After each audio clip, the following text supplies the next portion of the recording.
Welcome to Allies or Enemies. I'm Jess. And I am Sean, and today we are talking about two-player games. Specifically, we're going to be talking about 3 two-player only games that we thought were worth talking about. And the first 2 games were provided for review, but let's just get right to it. First up is The Architects of Amytis, and this is designed by Jeremy Ducret and Romaric Gallinier. And this is a tile placement game, but with like a bunch of twists. There are a few different twists here. So this is a game where you've got a bunch of tiles in the middle.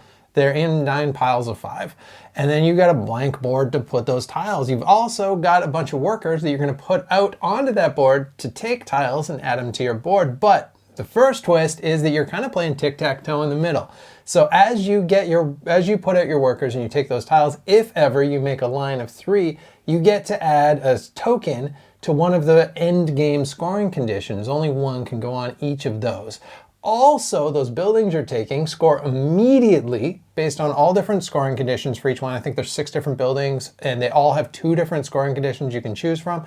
And you're trying to put them in patterns to fulfill these other cards that are scoring. So you got a bunch of things to think about every turn. Yeah, and there is a lot to think about, but yet it isn't like paralyzing in terms of the decision you're making. First of all, there usually aren't too many tiles to choose from because usually like there's going to be architects out blocking some tiles, so that's going to limit your options.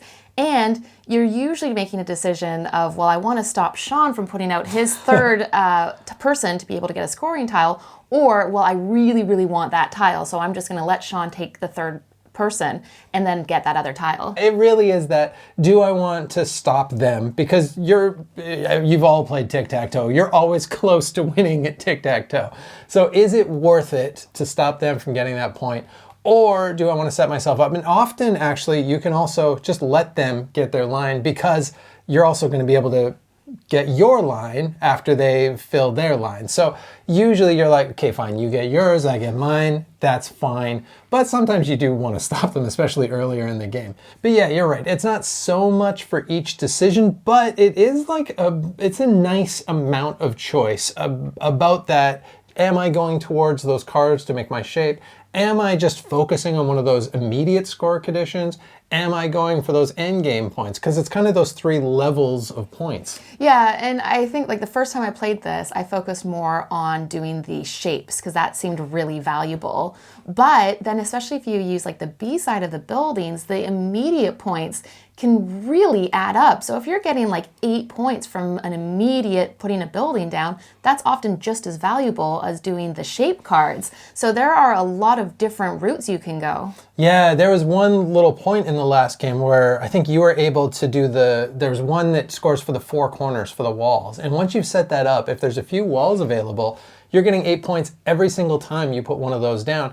And it's probably helping you towards something else as well at the same time. So it really can be a strategy just to like, I don't even care about the other stuff. I'm just scoring points every single round and I'm just going to get way ahead of the other person. And as the other person, it makes you a little anxious because they get way ahead and you're like, do I have enough to catch up at the end of the game? I don't know. Yeah, so that's another thing you're considering too, is if there's a specific tile that's really going to benefit the other person, you're going to want to take that tile from them. So you might also just take a tile even though it won't get you a lot because you don't want the other person to get it. Yeah, and components wise, I really like this game. It's nice, it's simple. All of the tiles are like, the art is very simple and you kind of get the point of it. It isn't too thematic, like the buildings could be anything, but it all does its job. The one slight tricky that I think we both got over after game 2 or 3 is obviously the buildings don't always match the background of the color. And I think at first my brain thought, oh, well, the buildings, like this kind of building's always going to be on green and this kind of building's always going to be on this. And it can't because mechanically those 2 things have to be separate. And that just took me a tiny smidge to kind of get around. But as soon as you're around that, it's fine. And that's the only thing I can think of. I didn't find it to be a problem. I thought the buildings were pretty recognizable and the colors were pretty recognizable. Another thing I thought was interesting was that you are building up. So you do have to put your tiles on top of other tiles. And that's going to be really important to be able to get the colors in the specific shapes that you want because you're not always going to be set up for that. But also the end game scoring conditions does tie to how high they are. So you're also going to be trying to set yourself up to score as much as you can from which ones you have for the end game scoring. Yeah, and I like some of those are interesting because there's one that's like making kind of a staircase, so having one at 1, one at 2, one of 3. And when you kind of commit to some of those, like if you're committing to, I want the 3 size tiles, because you can only put out 4 or 5 of those scoring end game things anyway, so you really want those to be as true as you can. Then you're really trying to build up as much as you can. Whereas if you do those ones for 1 or 2, you kind of want the game to end as quickly as you can, because you do have quite a bit of control over that. Just keep heading back to the same piles over and over, and as soon as 2 piles are gone, the game immediately ends. So you can make it go a little bit faster or slow it down. Yeah, and so that's really going to be determined by like where you have those end game scoring conditions and how quickly you're pushing the pace. But also you might switch gears too if there's just specific tiles that will really benefit you at the time. So it is interesting because there is a lot to consider, but turns were just pretty quick. Yeah, it is. This game moves very quickly, and you do think, oh, there's going to be a lot of AP in this, but there really isn't. And I think overall, this is just a really great game for anyone who likes tile placement, but wants just like a little bit more thinking to it. I think it just adds like a slightly, like a nice other layer. So if you like stuff like Azul or like Acropolis or anything kind of like that, this, I think, scratches that same itch, but I really like the different blend of stuff. Like, none of it is incredibly innovative, but I think how it mixes together is something that I haven't seen before. Yeah, and it is interesting that they did it 2-player specific, because if it wasn't for the tic-tac-toe element, I don't think it would need to be, but that tic-tac-toe drafting is something I haven't seen before and would only work for 2 players. Next up is Wizards Cup, designed by Saiji Kanai, and this is a card battler. So everybody starts with 18 different wizards, and then you have to pick 6 of them. 5 of them you order in a specific order for your deck. So you pre-plan which order they all come out in. One's in like a bit of a reserve. Then at the same time, you reveal your first wizards and you figure out who wins. If you lose, you get discarded. If you win, you stay out. And you want to be the one that has the last wizard standing. If you do, you win the first round, and it's best 2 out of 3. Yeah, and the really cool thing is after you finish that first round, you're allowed to switch out one of your cards. And I think this game is best when you play it with the same person a bunch of times, because the mind games of this game is where it really gets fun, because the cards are all pretty simple. There's like a bunch of different elements. They have kind of a little, I don't know, Pokemon sheet that like fire beats this and water beats that, and that sort of, you know, like you would probably expect that to work. And so you've got that, but they all have different powers on the different cards, and some of them help power up the cards when they're in that discard already. So sometimes you almost want to lose that first round. Some of them just kind of automatically beat other certain cards every time. And so after that first round, it's like, is she going to put them in the same order? Should I make mine to go in that order, or does she think I'm going to do that, so she's going to do the counter to the ones I'm using to counter her thing? And I really like that part. Yeah, there is a lot of metagaming, and it is interesting because you know one card each of you gets, because there is one card at the very beginning that the other player randomly takes from your card, and that has to be one of your 6. But because you're only doing a deck of 5, you don't know if they're going to be using that card. So you might try and be like, oh, they're getting a bonus for playing greens, so maybe they're going to add more greens, but you don't know for sure. So you're just constantly guessing and trying to counter whatever they're doing, because it is interesting that it isn't just the value, it's first the elements that determine who wins. Yeah, because there's kind of different levels of it, where first of all you do whatever their power is, then you look at the elements, this beats that, then you look at the number. And some, like one of the cards wins when it's the lowest number. One of the cards just gets rid of both cards no matter what they are. And that's one that we both really like playing. But you get a sense of what the other person generally goes for, because Jess doesn't usually build a deck based on elements.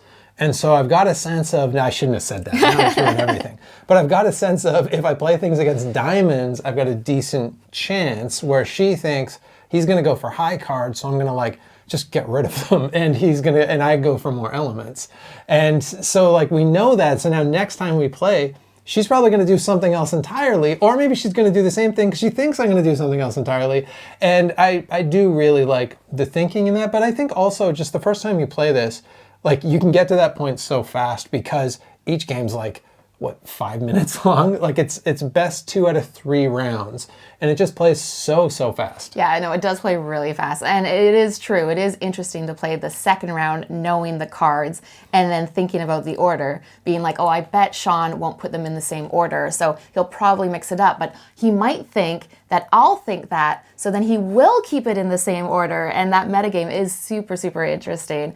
And you can play so many games back to back to back. And you always try and do different strategies. And if you think your opponent's caught on to you, to try going in a different direction. So it's really quick, it's really simple, but I think it would really appeal to the people who like trading card games. Yeah, I think it's a really kind of quick hit of that kind of Magic or Pokemon or whatever, like that sort of thing. But it's just a really quick hit of that. And it's neat because you've got 16 cards, but you are only going to have access to at most half of those in a game.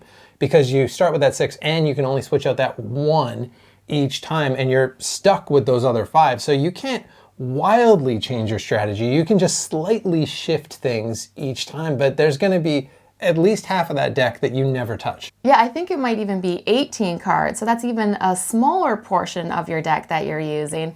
And you can really play in very different ways. And it's such a small box. It plays so fast. This, I think, is going to be a great one for folks who just want that really quick hit, who enjoy card games, who enjoy it, because it's just straight up meanness. It's just straight up fighting back and forth. But it is kind of like, you know, if Top Trumps didn't suck. It's like that next level to that without going all the way to Magic the Gathering or whatever, but it works really well for like if you're at a restaurant, if you're at an airport, if you're just somewhere where you got kind of 15 minutes that you want to fill up with something that's fun. I think this does a good job. Yeah, and I'm not particularly attracted to trading card games because of the investment that you need in the diversity of cards.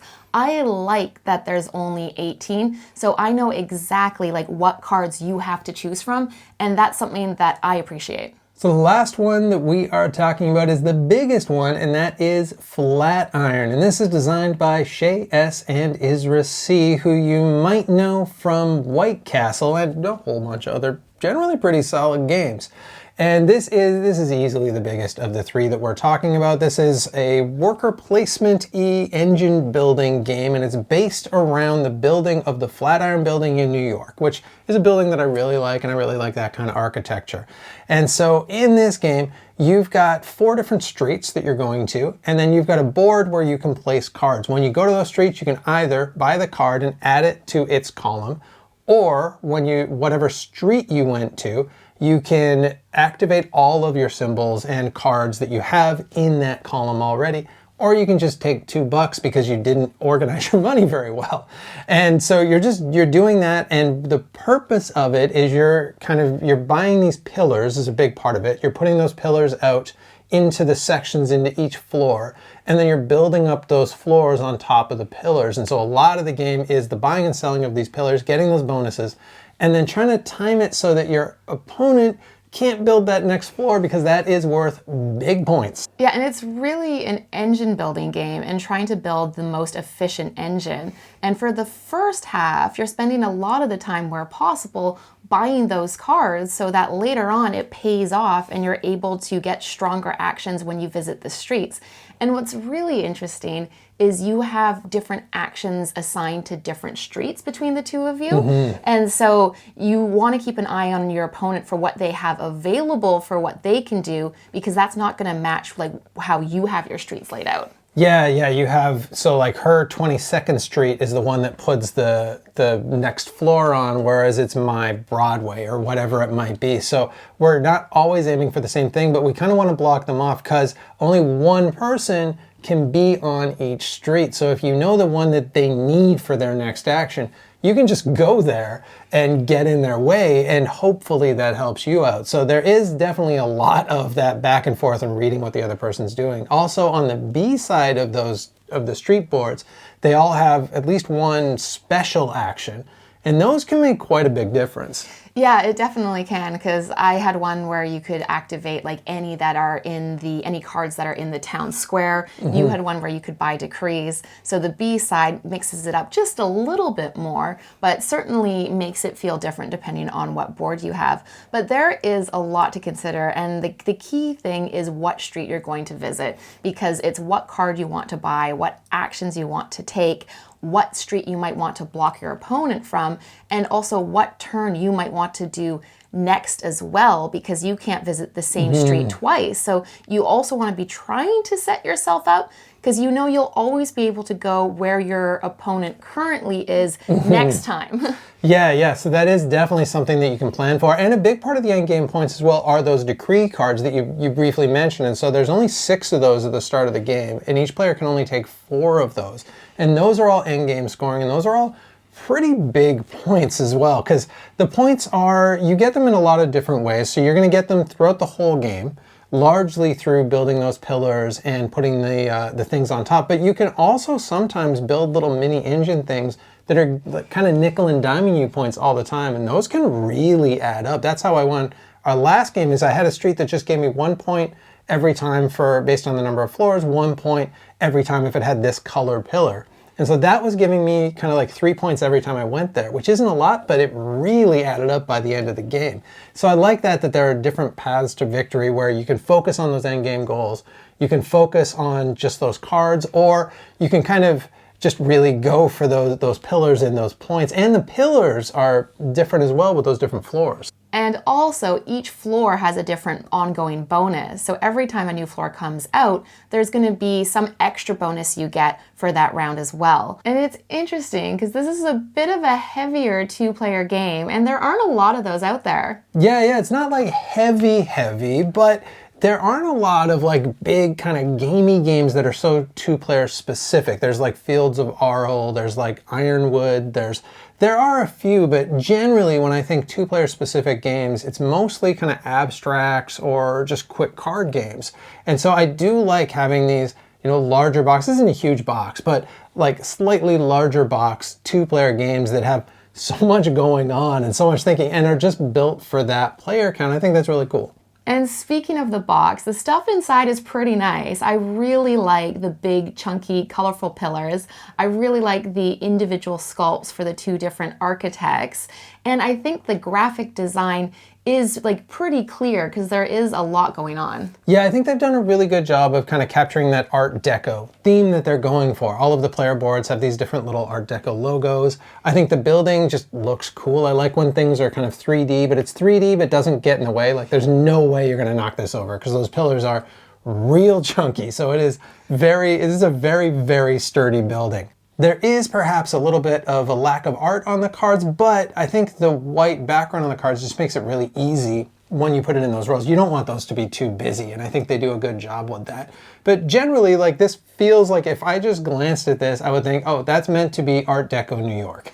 Like you see that right away, and I like that aesthetic. So I was drawn to this largely because of that aesthetic. Yeah, you've always been a fan of the Flatiron building, and I do appreciate the 3-dimensionality of building it up. The icons are pretty clear, but there are a couple of them that don't come up that often that we found we did have to look up for our first few games. Yeah, there are, I would say probably more than a couple because there's quite a few icons in this, and a few of them are a little bit tricky to get your head around. There's a couple that are like, -3, but then -1 from the actual -3. So actually the cost is -2. That doesn't make any sense to you unless you see it. But if you've played this game, you're going to know exactly what I'm talking about. And there are just a couple of those that once you figured it out, you're fine. But we do find that we generally have that rule book open to those couple of pages. So just be okay with that. But I like that the game's language free and that they did make it all based on those icons. I think that that's smart. And I think it generally, like 88% works really well. 6% you'll pick up after the first time. 4% you'll pick up after the third time. 2% you're going to look up every time. I think that's a very good mathematical breakdown. I don't know if that quite adds up to 100, but let's go with it.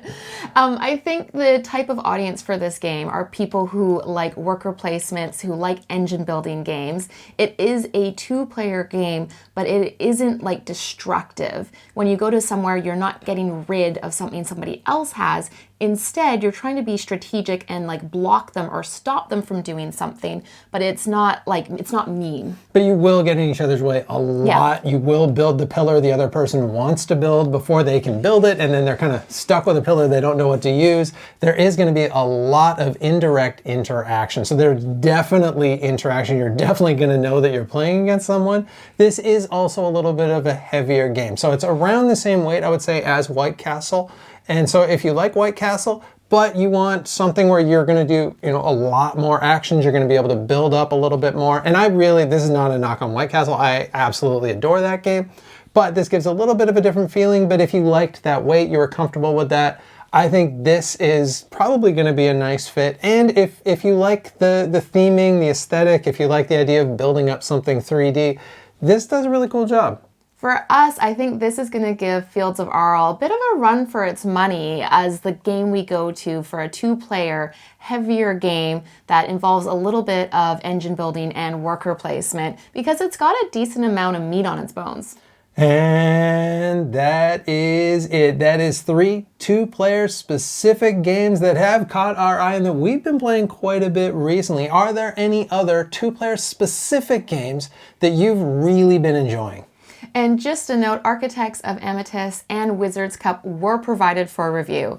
As usual, thank you so much for watching. Please like, subscribe, and hopefully we'll see you next time for another game.